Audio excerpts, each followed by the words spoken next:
Hey, hey, hey. It is Thursday and I am here. It's Allegra with Beyond Your Wildest Dreams, and there might be background noise because stuff has been happening around my house. And so I'm going to try going live. We'll see how this goes. This might not work out well. So, anyway, happy Thursday. As always, I am here to talk about how you, as a working mom, working parent, caregiver can prioritize yourself and your goals by harnessing the power of planning. And today I have two holiday themed topics. You might be wondering, hey, Allegra, it's only November 7th. Why are we already talking about gift giving and holiday meal planning? And the reason why is because you got to plan in advance. There's a saying in the productivity world that for every 1 minute you spend planning, you save 10 minutes of doing. And in addition to all the time savings, there's also a huge decrease in stress and anxiety. Okay. And if you are someone who likes the holidays and likes to do a lot of things during the holidays, then there's a lot of added stress. It could be eustress. New word of the day there, eustress, EUSTRESS. Eustress is actually considered positive stress. So stress that you might enjoy. So maybe it is eustress, which is, kind of lights a fire under you and gets you excited, but it's still a mental load. And my goal is to help you enjoy the holidays for yourself, not just enjoy doing it for others, but for you to enjoy it for yourself. And the way you do that is through planning. So, I have two topics for you today. The first one, we're going to talk about holiday meal planning. And the second one, we're going to talk about gift giving. And so, if you celebrate, we all celebrate holiday meals. It might not be this time of the year, but the same information is relevant whether you're planning a holiday meal for Lunar New Year, for Nowruz, for Easter, for whatever holiday meal you might be planning. The strategies are still going to be the same. So let's start with holiday meal planning. Oh, by the way, I know I usually do some chit chat, but unless you want to hear me talk about electrical panels, that is what's going on in my mind right now. So instead, I'm going to talk about these two topics rather than doing chit chat. And as always, if you comment in the chat, I can see it and am happy if you have any questions to answer them. So, holiday meal planning. Again, this is all about reducing stress and anxiety for you. And the first thing with holiday meal planning is to start to uncover all of the invisible work that goes into meal planning, right? Like, it's not enough to take your planner and write down, okay, I'm going to have a holiday meal on this day. That's not enough. There's all of this stuff that leads up to the day itself. So step one is to name that invisible work. So first of all, obviously, you're going to have to go grocery shopping. And when I have a big celebratory meal that I'm planning, so if I'm having a dinner party of any kind, I tend to shop in at least two trips. And I just know that I'm going to have two trips going in. I feel like it's even that little thing, that little knowing that you're going to you're going to go to the grocery store more than once actually helps reduce stress, because then you're not like, oh, shoot, I forgot something. Nope. You're always going to forget something. You're always going to run out of something at home in the interim. So just know that you're going to have to do two trips. Okay. And I like to do the first trip 6 days before. So whenever your holiday meal is, go ahead and write down that day and then back up and say 6 days before, you're going to do your first grocery trip. And then 3 days before, you're going to do your second trip. And that way, at least for me, that allows me to skip going grocery shopping on the weekend. So let's just talk about Thanksgiving specifically, because that's the holiday meal coming up that I'm thinking about. So I put into my planner. So let's look at, I'm just going to flip to my planner right now. So Thanksgiving is on November 28th this year. So I am putting in my planner on November 22nd, the Friday before, I'm writing first grocery trip. And then On November 25th, I'm writing second grocery trip. And it's interesting because I actually go to different grocery stores for those two trips. For the first trip, the one happening on the 22nd, I don't know if you can hear all the noise going on around me. Hopefully you can. Hopefully my unidirectional microphone is doing its job. But on the 22nd, I go to the grocery store that's a little bit further away, but they have more things that I like. That's Sprouts. They have more products that I like, specialty products that I can't get anywhere else. Then on the 25th, that Monday, I'll do my second grocery trip at Ralph's, which is closer to me and also has a great selection, but it doesn't have some of the specialty products that I like to get from Sprouts. So those are my two grocery trips. Now, the nice thing about doing most of my shopping on Friday and Monday is that it still gives me 2 days to go to the grocery store if I have any last minute emergencies. And I try to be done. So if I have a last minute emergency, I know that that's going to happen. That grocery store run's going to happen on the 19th. So baked in at least 2 grocery store days that give you enough room so that if you have to do a third emergency trip for that thing that you ran out of at the last minute, it can happen and not be stressful. I try to avoid the grocery store on Wednesday. Last year actually I know for sure I was able to get all my grocery shopping done in just those 2 days. And I was so happy because I was like, woohoo, no grocery store for me on Tuesday or Wednesday. Phew. Okay, so that's the first thing. Then backing into that further, you have to think about, okay, so if you're hosting a meal, having people over, you're going to have to think about setting up your table.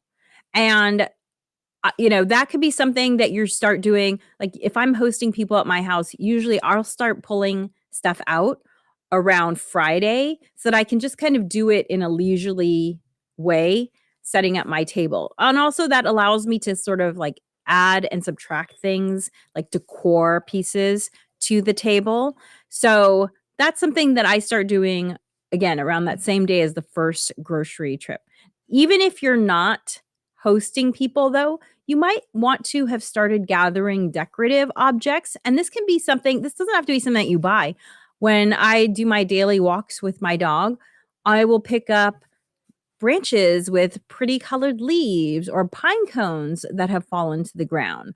So you can make your walks with your dog or your kid an opportunity to be creative and fun and bring some of that beautiful fall foliage in. I love finding pieces. There are these big trees that grow on my street, and around this time of year, they're starting to have some red leaves, but most of them are still in the green yellow spectrum. And inevitably, the wind will knock some of those leaves down, and I will collect some green, some yellow, some red leaves, and I will put them in a vase, and that will be part of my decor.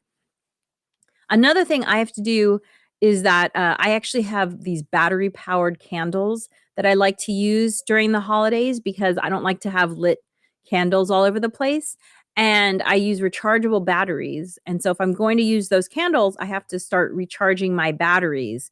So again, that's an invisible task that you might not see, but it takes half a day for them to be charged. And so you want to set that up before you are before you need them. Okay. So again, this is just making the invisible visible. So here's some other things that you might need to do. So I'm just going to shout things out. Feel free to grab a piece of paper and a writing instrument and write these down. So if you're hosting a holiday party, invisible task is deciding who to invite. And that is something that you absolutely want to do immediately, right? If you're hosting people for Thanksgiving, then November 7th is a great time to decide who to invite. And, you probably need to invite them as soon as possible. So then you need to invite people.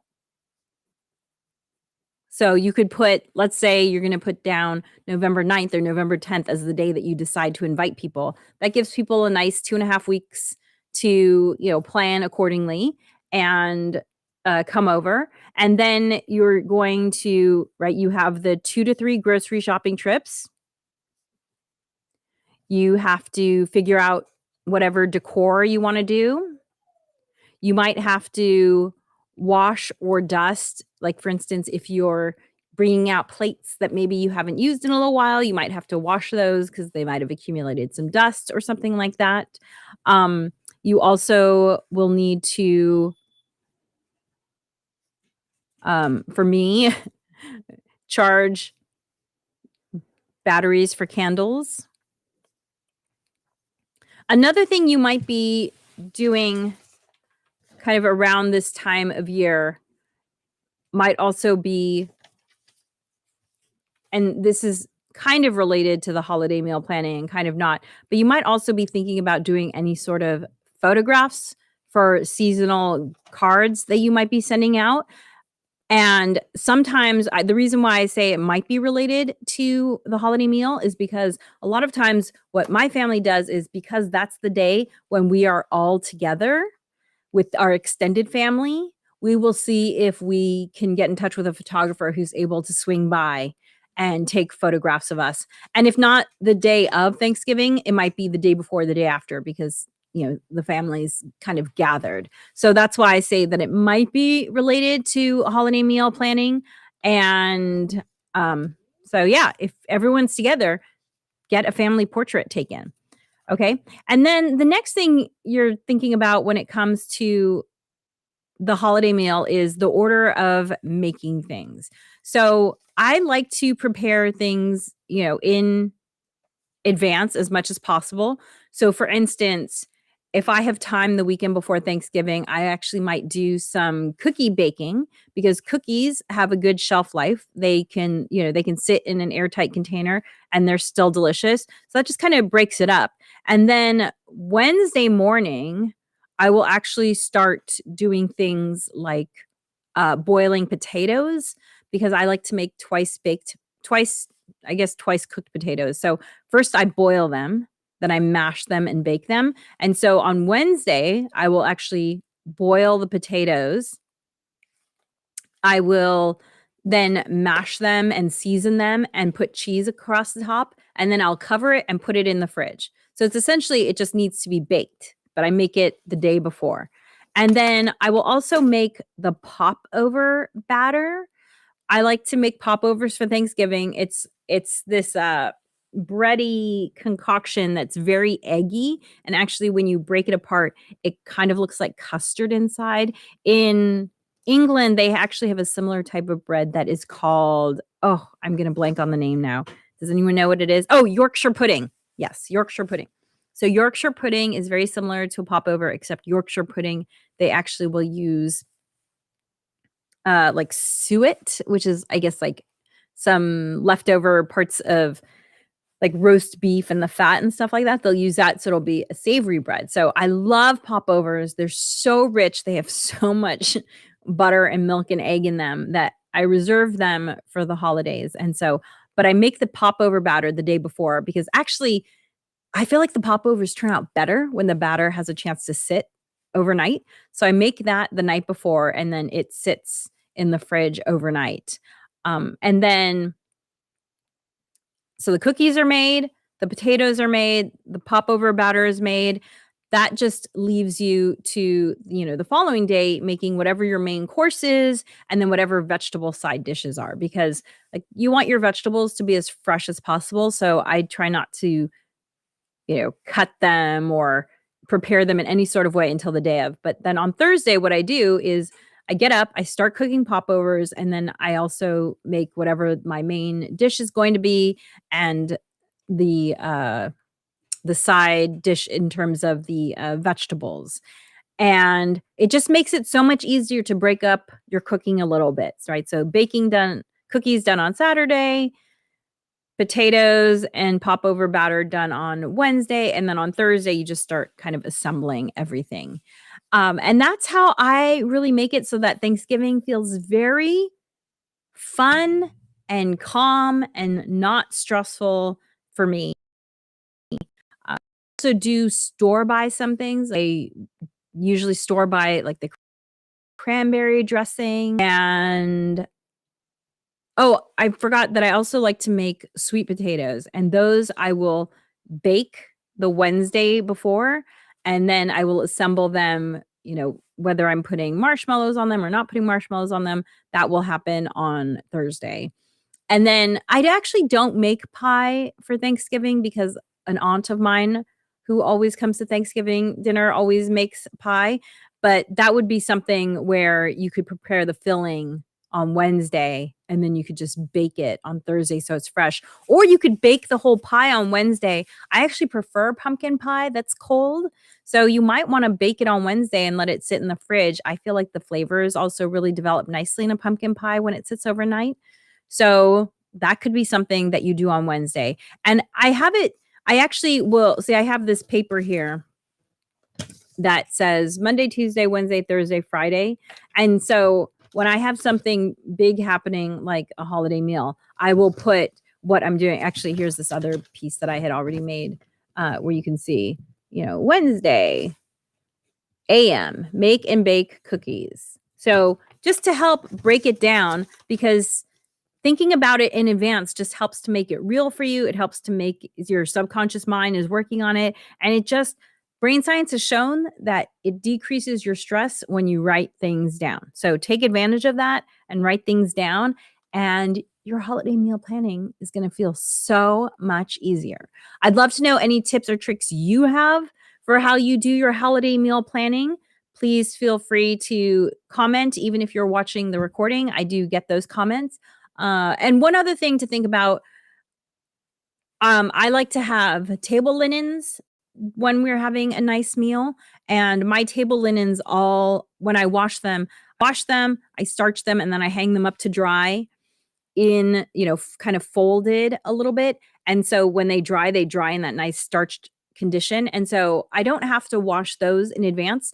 But the nice thing about starching your linens, and when I starch my linens, what I do is I wash them and then I put them through an extra rinse cycle and I just put in a couple tablespoons of cornstarch and let it run through the rinse cycle. And that way it permeates the fibers. And the nice thing about that is not only will it give you a nice flat tablecloth if it dries properly. If it doesn't dry properly, you can iron it and you'll have a nice flat tablecloth. But the great thing about it is that the starch actually provides an extra layer of protection against staining.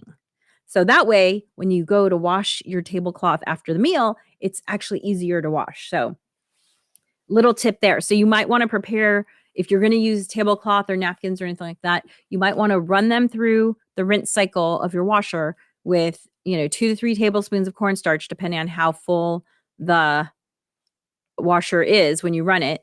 And it'll be much easier to clean them. And you'll get nice sharp corners when you iron them if you want to do that thing.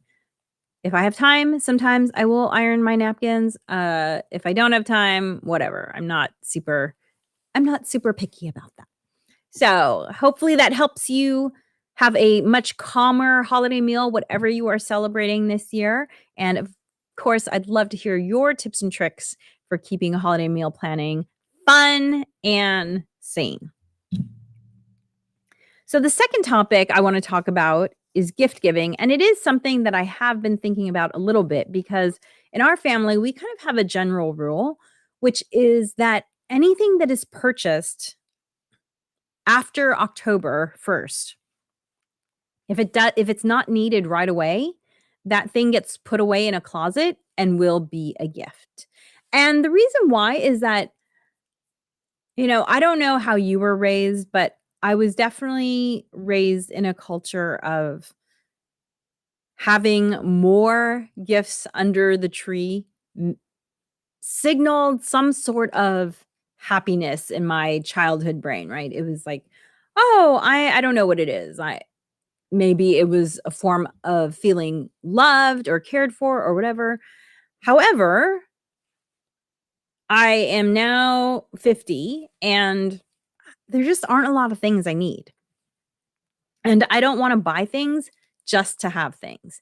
I feel like I like my house the way it is. I love everything around. And if you have been following me for a while, then you might have heard that 2024 has actually been the year of what I've called the grand edit.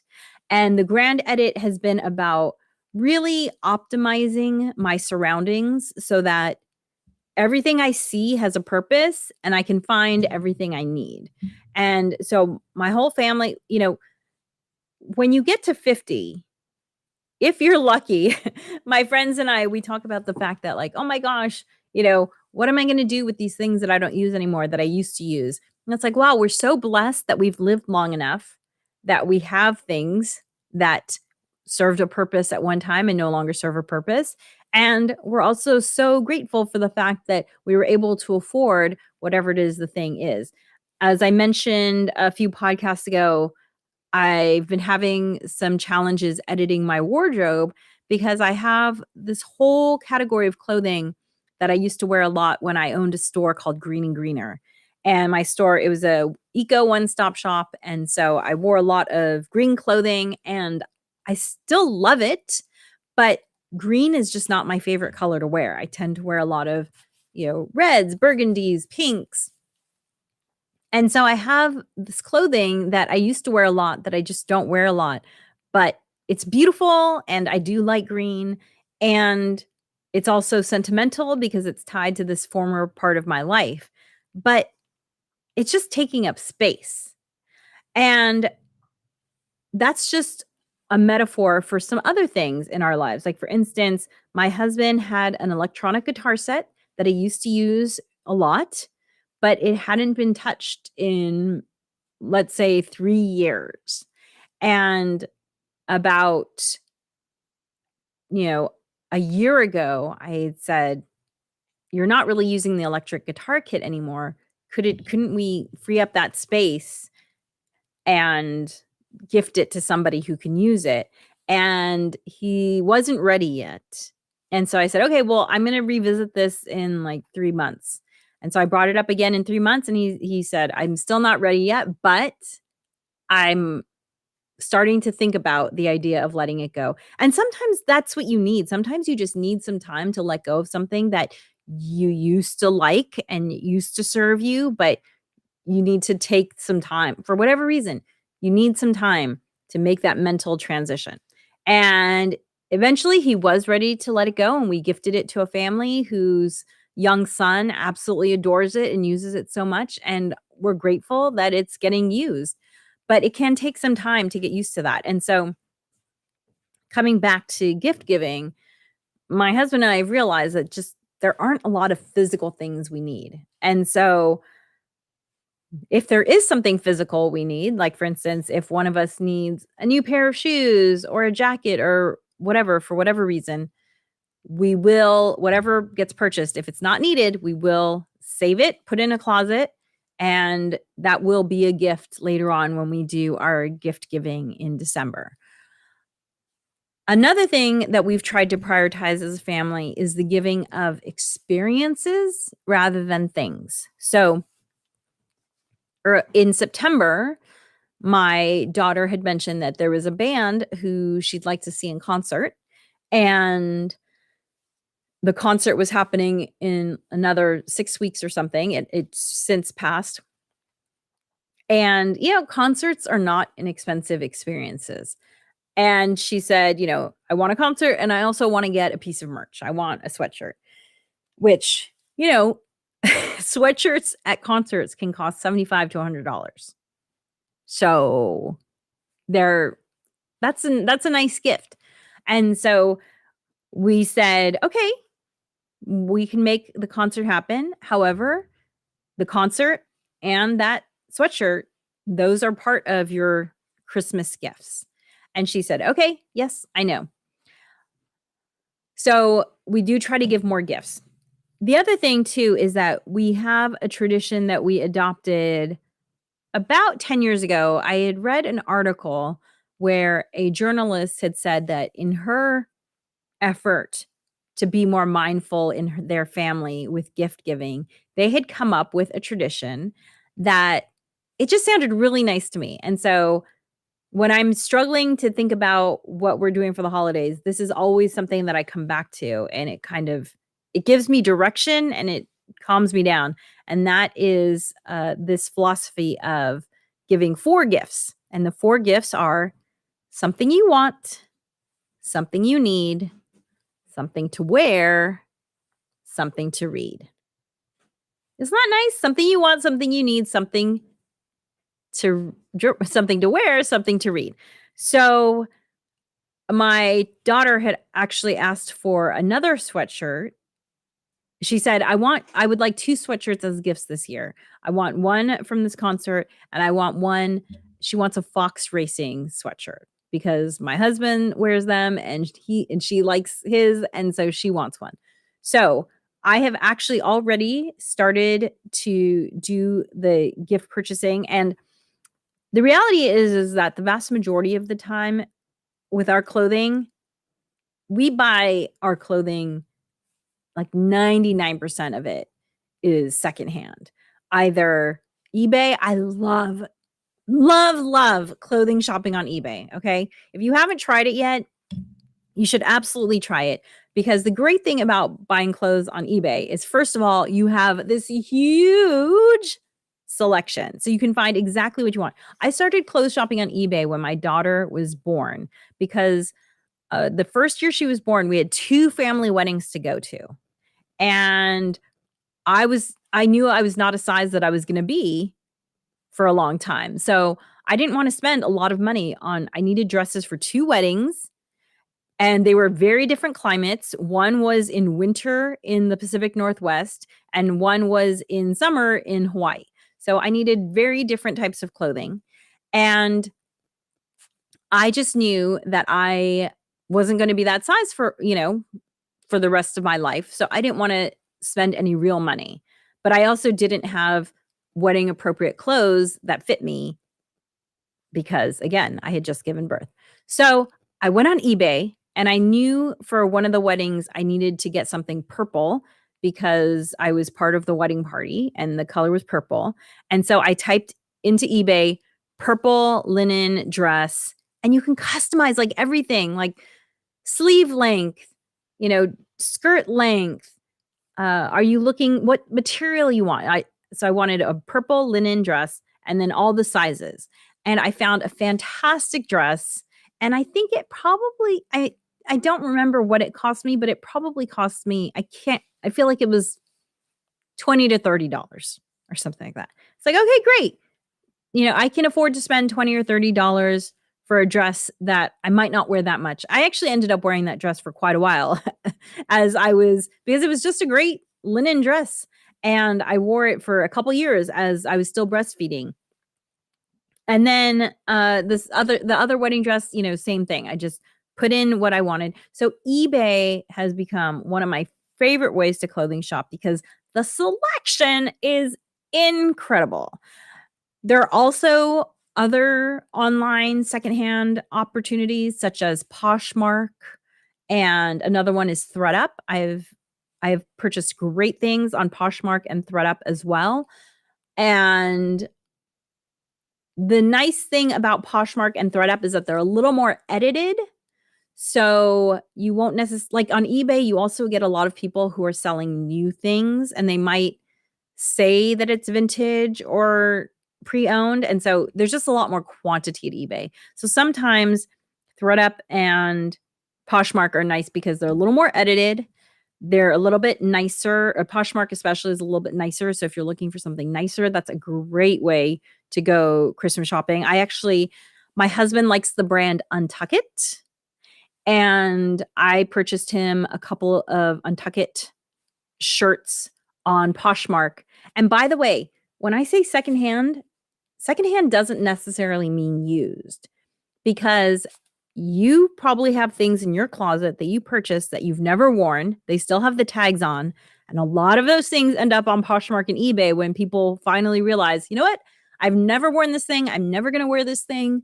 I'm going to let it go. And actually, I have purchased so many things that are new with tags, but they're secondhand, right? So it's amazing. The other thing I like eBay and Poshmark for is when you come across something, maybe you see someone wearing something or you see something in an old magazine and it's no longer current in stores. What's really nice is that a lot of times you can find those things on Poshmark, eBay, or ThredUp.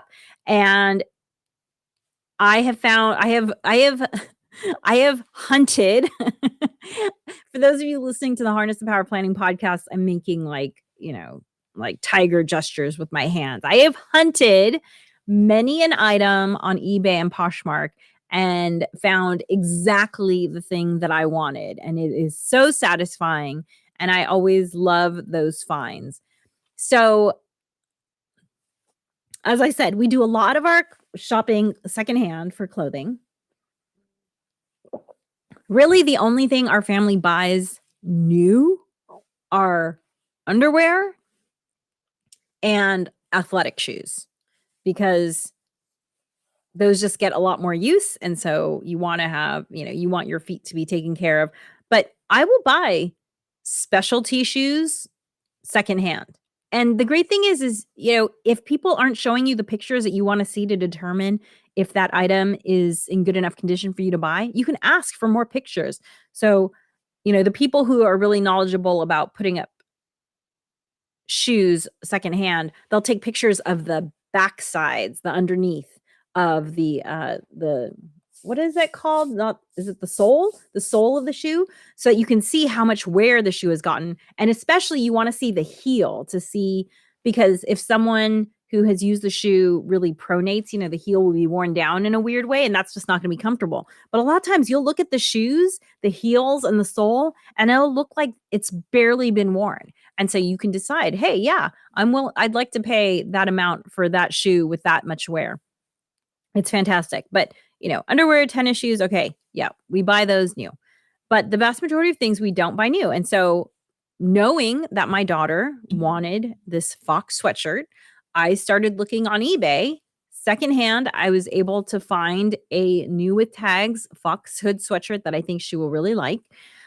So again, going back to this philosophy of something you want, something you need, something to wear, something to read. So that's her something to wear.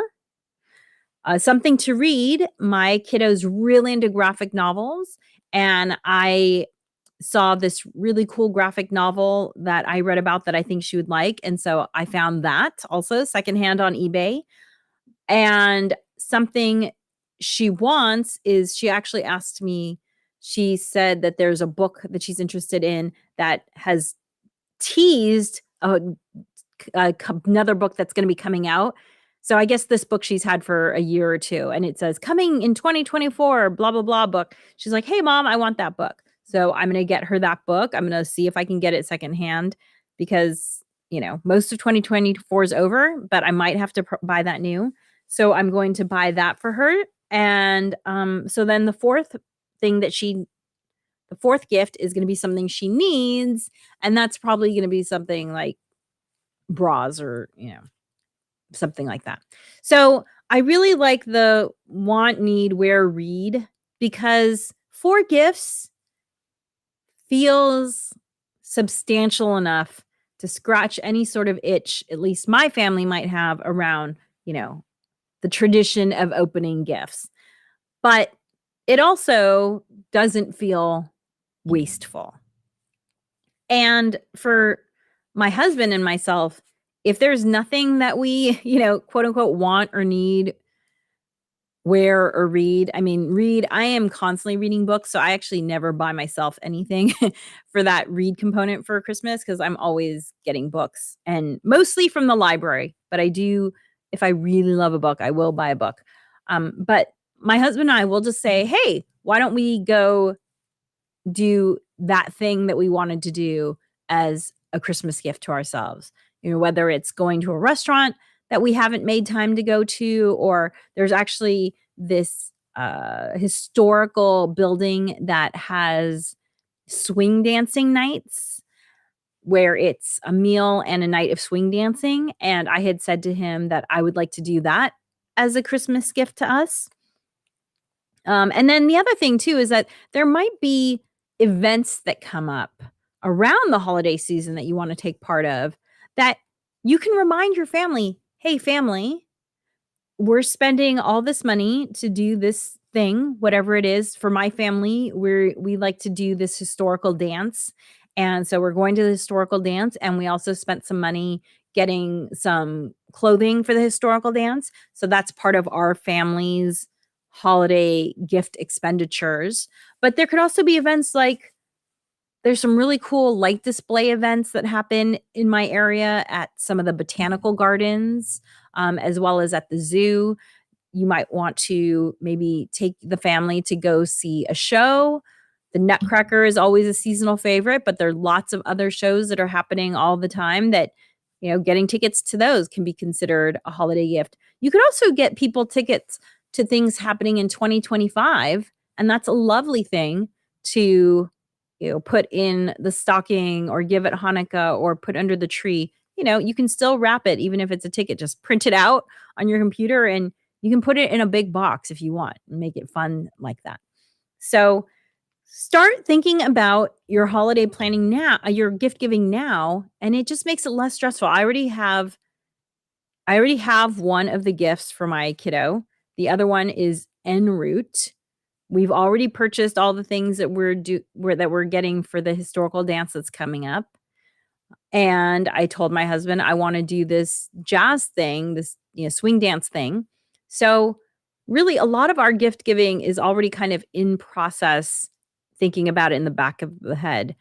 And then we also kind of have our favorite go-to items for filling out like Christmas gifts. Like if there isn't something that we actively need, then we can always buy a pair of Bomba socks. I don't know about you, but I love Bomba's hiking socks. And my husband got me a pair because, it was last year, it was something I need. I can always use a pair of hiking socks because I go through them. And he got me a pair of the hiking socks, and the Bomba's hiking socks, I don't know what they weave into their hiking socks, but I have never felt more cushiony on my hike than when I wear those socks. They are magic. And so that's just one of our favorite things are the Bomba socks. And also I have a pair of Bomba slippers that are a few years old that are starting to get a hole in them. So there's always that favorite brand that you have in your family. It could be lip balm, it could be underwear, it could be socks, whatever that you can round out your gift giving with. So in our family, Bomba socks tends to be the thing that we round out because we really like them.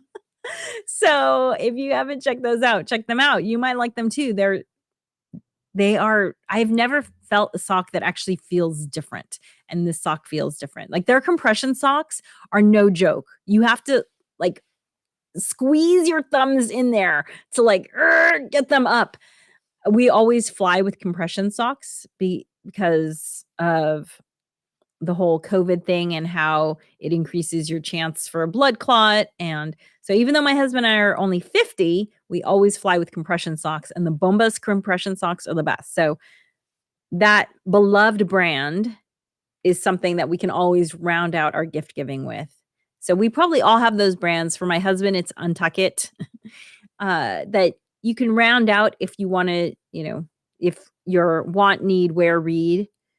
If you're not inspired to get them something specific, then you can always go back to your favorite brand because, hey, the best gifts are the ones that are received with, excitement. And I always know that if we give a pair of Bomba socks or an Untuck It shirt, someone in our family is going to be happy. So that is it for this week's podcast and videocast. I hope the audio was good. As I mentioned, there was some work happening here at my house, but hopefully it worked out well. And, doing a little bit of planning now is going to set you up for success as the holidays start to roll on. And by the way, if you didn't take part in the holiday planning, we wrote this book called Rock Your Holidays, 3 Simple Steps to Having Fun While Getting Things Done. This is a comprehensive workbook. It'll take you about 45 minutes to go through it, and you will have a holiday plan. So we did the workshop back in October. You can do it at your own pace by getting this book, it's actually a workbook. So as you learn, you're going to actually do it.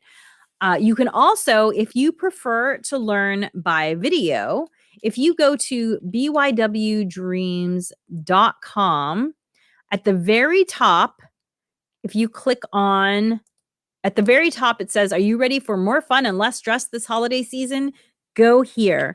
We have a recorded 1-hour workshop that costs $11. So you can get that. Hold on, I can pop up the URL for that here. It is bywdreams.mailerpage.com/rockyourholidays. But again, as I mentioned, if you just go to bywdreams.com and it's right at the very top, are you ready for more fun and less stress this holiday season? Go here. Just click on that and you will go to the page where you can buy the $11 video class. So if you want to follow along on video, it's only $11. You can get that at bywdreams.mailerpage.com/rockyourholidays. Also, if you are interested in 2025 in really harnessing the power of planning, the wait list for our Harness the Power of Planning course is open, and you can find that at bywdreams.com/bywdreams.mailerpage.com/HPOP. That stands for Harness the Power of Planning.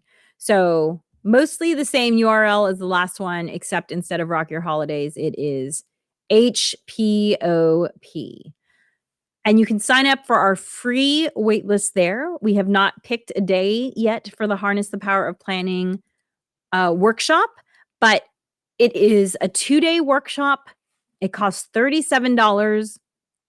2 days, 45 minutes each day, $37. If you go to that page, the bywdreams.mailerpage.com/HPOP, you will see exactly how HPOP is laid out. And so if you want to sign up for the wait list, it's totally free, but something to think about for 2025 if you're ready to, level up with your productivity, level up with your life design, level up with prioritizing yourself and your goals. Harness the Power of Planning. The course is the way to do it. Thank you so much for joining me. I will see you next week. And as always,